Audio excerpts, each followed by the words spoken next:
I'd like to talk a little bit about walking through chords that have alterations in them. In some of the music in the play-alongs, you'll see maybe a dominant chord with a sharp 9 or a sharp 5 or a flat 9 or a plus 11. Those sort of sounds. A lot of times when we first encounter these sounds, it kind of stops us in our tracks. Well, how do I come up with a line that doesn't ignore the alterations but still provides a foundational feeling to the walking line? There's a couple of priorities. One of them is an orchestrational priority. Down low, you don't want to be featuring the alterations because it can muddy up the sound of the chord and be confusing. A sharp 9 down here is a minor third, so it sounds like you're playing a minor chord. So let's take the sharp 9 because it's so popular and so common when you have a dominant 7th chord, like say C7.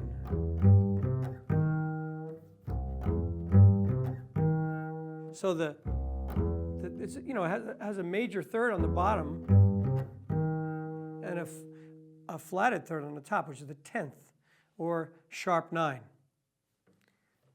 In this case, we were looking at it as a sharp 9. It's the same as the minor 10th, but in terms of the note, theoretically, yes, we think of it differently, but it's the same notes. Now we're going to have a slow metronome marking and practice C7 with a sharp 9.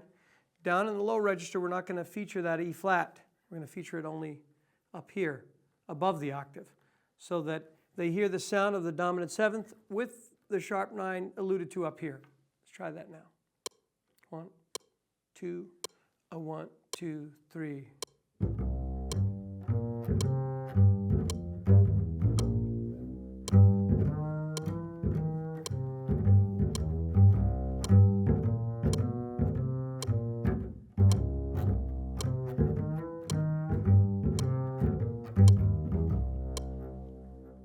Okay, so notice that I played the major third down here, and I could play the E flat or the sharp 9 up here.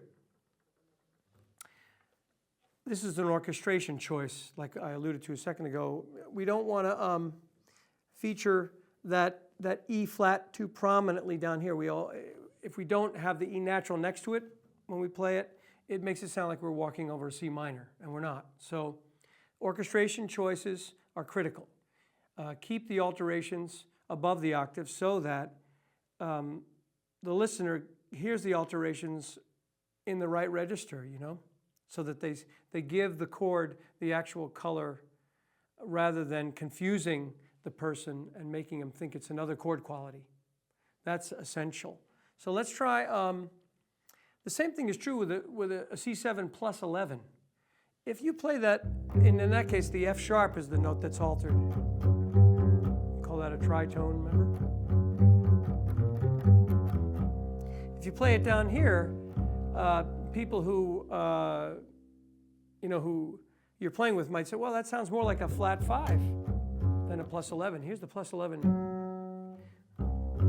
And it is a different sound, and if the piano player voices it down there, then it is a flat 5. It's registration, it's orchestration. So if it says C7 plus 11, don't hang on that note down there, play it up here, in my opinion, or use it in passing. Here, I'll show you again with the same metronome marking. We're going to do C7 plus 11. Okay?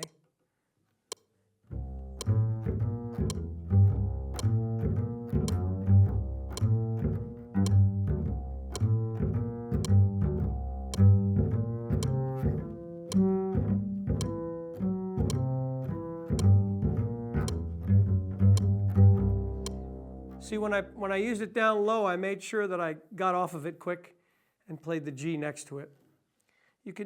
In other words, if I wanted to really make it stick out and play it up in the higher register, then I could play the F sharp and sort of let it hang there because it's in the right register. I'm not trying to make people think that it's some sort of flat 5 chord. These things are important because sometimes if you are not careful, say you accidentally played an E flat and then you played that F sharp or G flat. In this case, it would sound like a C minor 7 flat 5, and that's not what you want at all. It's a C7 with a plus 11. So these kind of alteration things are important when you're walking. And it's also voice leading. If you hang on the altered note down low in such a way and you don't voice lead it and get off of it in time, you can really send the wrong harmonic message. It makes people think that you're playing another chord. So here's one more. How about flat 9? I'll do flat 9 and sharp 5. I'll do flat 9 first. Here's C7 flat 9. 1, 2, 3.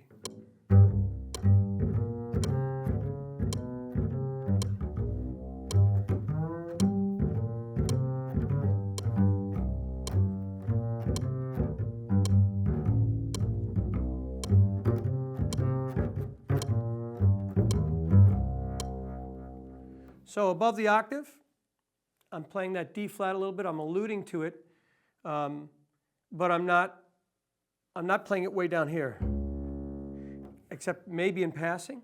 So I'm saving the, I'm thinking about how they're going to best hear it. A lot of times when you play above the octave in the bass, not everybody hears these frequencies as well as bass players do. So if you're up here and you sort of spell out one of those frequencies, they're going to hear that in context, and they'll be able to assimilate that alteration much better. Down here, it's just confusing. Now let's try C7 with a sharp 5. Sometimes, even though there's a sharp 5, you can use an approach note of the natural 5 too when you do this. But here's a C7 sharp 5. 1, 2, 1, 2, 3.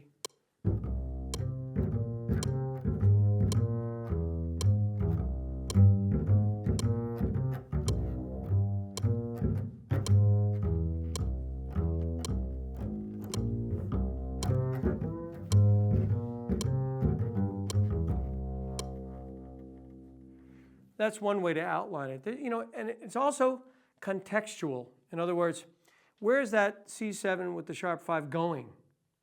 Here's just the last thing I'm going to show you with this. Say we have a C7 with a sharp 5, and it's leading to an F minor. This is what we call a 5-1 relationship in minor. C7 is the 5 leading to the 1 chord, which is F minor. Here we go. 1, 2, 1, 2, 3. Here's 1 chord now. Now the 5 chord. 1 chord. 5 chord. 1 chord.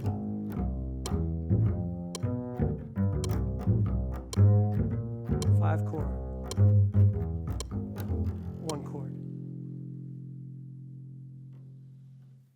Okay, so this gives you some ways to think about walking on chords with alterations and how to construct your lines so that they're clear and not confusing.